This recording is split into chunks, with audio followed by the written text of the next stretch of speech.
Social media पर एक AI generated image जिस पर लिखा है ऑल आइज ऑन रफा, यानी रफा के अंदर जो कुछ भी हो रहा है हम सब कुछ देख रहे हैं, बहुत ज़्यादा वायरल हो गया है। जिसके बैकग्राउंड के अंदर एक सराई इलाके के अंदर टेंट लगे हैं जिसमें रफा के रेफ्यूजी पनाह लिए हुए हैं, क्योंकि इसराइल ने इस इलाके को खुद रेफ्यूजीज के लिए सेफ डिक्लेयर किया था जहां पर कोई हमला नहीं किया जाएगा। और ये पोस्ट रातों रात इंस्टाग्राम पर इतना ज़्यादा वायरल हो गया कि किसी ने सोचा भी नहीं था। 47 मिलियन टाइम्स इसको इंस्टाग्राम पर शेयर किया गया। इस एक पोस्ट ने पूरी दुनिया के अंदर इतना इम्पैक्ट क्रिएट किया, इसराइली हुकूमत पर इतना प्रेशर बनाया कि मजबूर होकर इन्हें भी एक जवाबी तस्वीर इसे काउंटर करने के लिए बनाना पड़ी, जिस पर लिखा था कि अक्टूबर 7 के वक्त, यानी जब हमास ने इसराइल पर हमला किया था, तब तुम लोगों की आंखें कहाँ थी जब हमारे 1200 के करीब शहरी मारे गए और 250 के करीब लोगों को हमास ने कैदी बना लिया। इसराइली फौज ने 6 महीने पहले हमास से बदला लेने के बहाने जिस कदर बेदर्दी से फ़लस्तीनियों का कत्लेआम शुरू किया है, इसके अंदर तकरीबन 40,000 के करीब बेगुनाह लोग अपनी जान दे चुके हैं, जिनके अंदर ज़्यादातर बच्चे, औरतें और ऐसे नौजवान शामिल हैं जिनका इस जंग से कोई लेना देना ही नहीं था। इसराइल के इस हमले का आगाज़ नॉर्थ गजा से हुआ, जिसके बाद यहाँ की आबादी ने गजा सिटी का रुख किया और जब यहाँ पर भी इसराइल ने अटैक किया तो ये लोग अपनी जान बचाकर दैरुल बला के अंदर पहुँच गए। जब यहाँ पर भी अटैक हुआ तो ये लोग खान यूनिस चले गए और आखिर में ये सब लोग रेफ्यूजी के तौर पर रफा के करीब डिस्ट्रिक्ट जबियाला में आकर रहने पर मजबूर हो गए। इस पर भी इसराइल ने हमला कर दिया। इस वक्त पूरे गजा के अंदर 8 के करीब रेफ्यूजी कैंप मौजूद हैं, जिनके अंदर आप मैप पर देख सकते हैं कि लोगों की कितनी ज्यादा तादाद मौजूद है। सबसे ज्यादा तकरीबन 1 लाख के करीब रेफ्यूजीज जबियाला और रफा के इलाके के अंदर मौजूद हैं और अब की बार ये हमला रफा के रेफ्यूजी कैंप के अंदर हुआ है। गजा की पट्टी के इस 40 किलोमीटर के इलाके के अंदर तकरीबन 15 लाख के करीब पॉपुलेशन मौजूद है, जो कि एक जेल जैसी जगह के अंदर कैद है, जहां इनके एक तरफ मेडिटेरियन सी मौजूद है तो दो तरफ से इसराइली टैंकों ने इनको घेर रखा है, जैसा कि आप मैप में देख सकते हैं। और साउथ साइड पर रफा के साथ मिस्र का बॉर्डर मौजूद है, जिसे इसने मुकम्मल तौर पर सील कर रखा है। ये रेड निशान इन तमाम हमलों को दिखा रहे हैं जो कि अब तक इसराइल गजा की पट्टी के अंदर कर चुका है।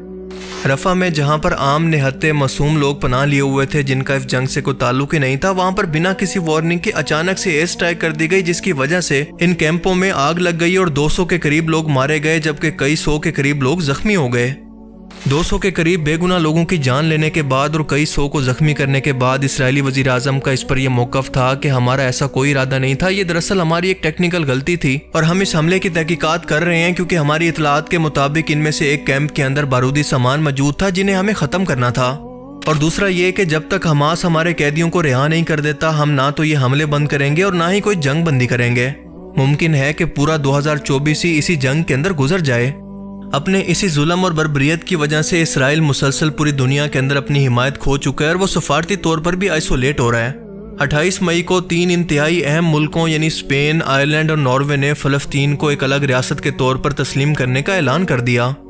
यूनाइटेड नेशन ने भी करारदाद पास की कि बस अब बहुत हो गया, अब इसराइल को ये जंग रोकना होगी, जिसके एहतजाज में इसराइली यूनाइटेड नेशन के एम्बेसडर ने UN चार्टर की कॉपी तक को क्रश कर दिया था।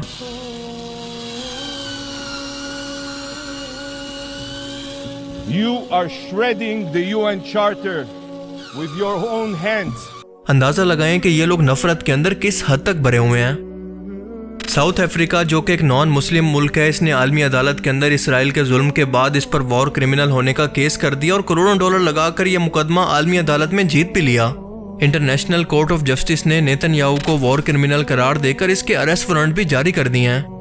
अब इस फैसले पर अमल हो या ना हो, लेकिन दुनिया ने फ़लस्तीन का एक अलग रियासत होने का मुकदमा कबूल करना शुरू कर दिया है। अब इसकी वजह यह नहीं है कि रातों रात इन बेहिस हुक्मरानों की गैरत जाग गई है या फिर इन्हें अपनी गलती का एहसास हो गया है, बल्कि इनकी आवाम ने इनका जीना हराम कर दिया है। इसराइल के हिमायत याफ्ता हर एक मुल्क और शहर के अंदर लगातार फ़लस्तीन के हक और इसराइल के खिलाफ मुजाहरे हो रहे हैं और इसी वजह से यूरोपीय और मगरबी मुल्क की हुकूमतें परेशान हैं और ये फैसला करने पर मजबूर हो गई हैं, क्योंकि जमहूरियत के अंदर असल ताकत अवाम ही हुआ करते हैं।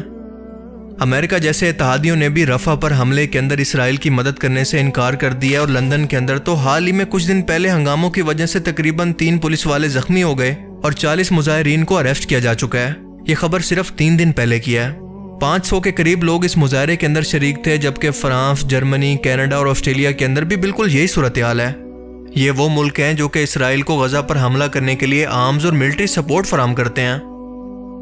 आलमी तौर पर आइसोलेट होने के बाद जब रफा के आम शहरियों पर, जो कि टेंटों के नीचे जान बचाकर खुद को और अपने बच्चों को बचाए हुए थे, इन पर हमला किया गया, अचानक से इन पर एयर स्ट्राइक की गई तो जो इंटरनेशनल सेलिब्रिटीज़ कभी इसराइल को इस जंग के अंदर सपोर्ट किया करती थी, इन्होंने भी इसराइल के खिलाफ इस पोस्ट को इतना शेयर करना शुरू कर दिया कि देखते ही देखते ये जंगल की आग की तरह पूरी दुनिया के अंदर फैल गई।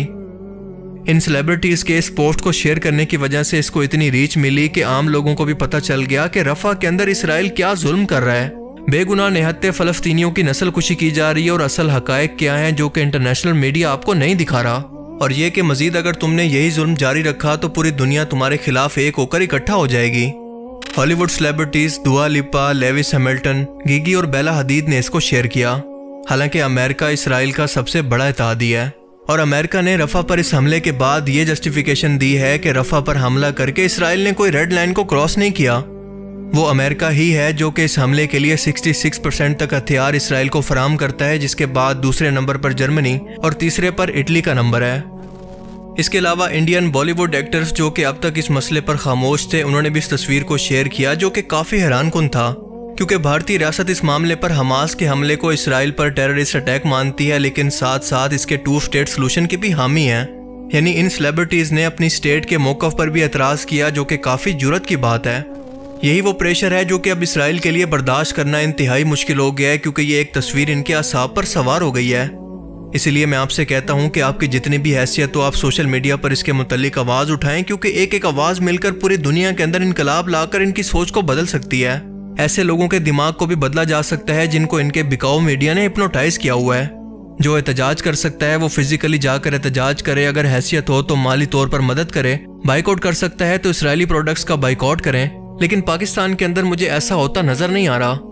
मैं आपसे अपना कल का ही पर्सनल एक्सपीरियंस शेयर करता हूँ कि कल मार्केट जाने का इत्तफाक हुआ तो KFC की फ्रेंचाइज पर रश और गाड़ियों की तादाद को देखकर मुझे अपनी आंखों पर यकीन ही नहीं आया कि हम मुसलमान बहैसियत कौम इतना बेहिस कैसे हो सकते हैं, पर ऐसा ही है। रियासत की तरफ से तो हमारे पास इतना हक भी नहीं है कि हम अपने मुल्क के अंदर इसराइल के खिलाफ और फ़लस्तीन के हक में एहतजाज भी रिकॉर्ड करवा सकें। सऊदी अरेबिया ने तो वैसे भी इसराइल के खिलाफ कुछ भी पोस्ट करने पर पाबंदियों और सज़ा का ऐलान कर दिया है। लेकिन याद रखें कि ये सब कुछ तारीख का हिस्सा बन रहा है और हमारी आने वाली नस्लें हुक्मरानों को और दुनिया की इस बेइज्जती को कभी भी नहीं भूलेंगी कि हमारे रसूल सल्लल्लाहु अलैहि वसल्लम तो हमें एक जिस्म बनाकर गए थे, लेकिन तुमने हमें इस मुश्किल वक्त के अंदर अकेला छोड़ दिया। अब तक की इतलात के मुताबिक 30,000 के करीब रेफ्यूजीज रफा से इस हमले के बाद दोबारा हमले के खौफ से एक बार फिर से महफूज पनागाह की तलाश के अंदर कहीं पर निकल गए हैं, जिनका मुस्तकबिल क्या होने वाला है ये तो आने वाला वक्त ही बताएगा। लेकिन तब तक आपने और मैंने अपने हिस्से का फ़र्ज़ ज़रूर पूरा करना है, क्योंकि जितना हो सके अपनी आवाज़ को बुलंद करके ये बताना है कि आप हक के साथ हैं, अपने मुसलमान बहन भाइयों के दर्द के अंदर शरीक हैं और हम तुम लोगों को भूले नहीं हैं, हम हमेशा तुम्हारे साथ हैं। अल्लाह ताला हमें समझने की और नेक अमल करने की तौफीक अता फरमाए, आमीन। बाकी आप इस बारे में क्या सोचते हैं, अपनी कीमती राय का इज़हार कमेंट सेक्शन में ज़रूर करें। Thanks for watching this video. अल्लाह हाफिज़।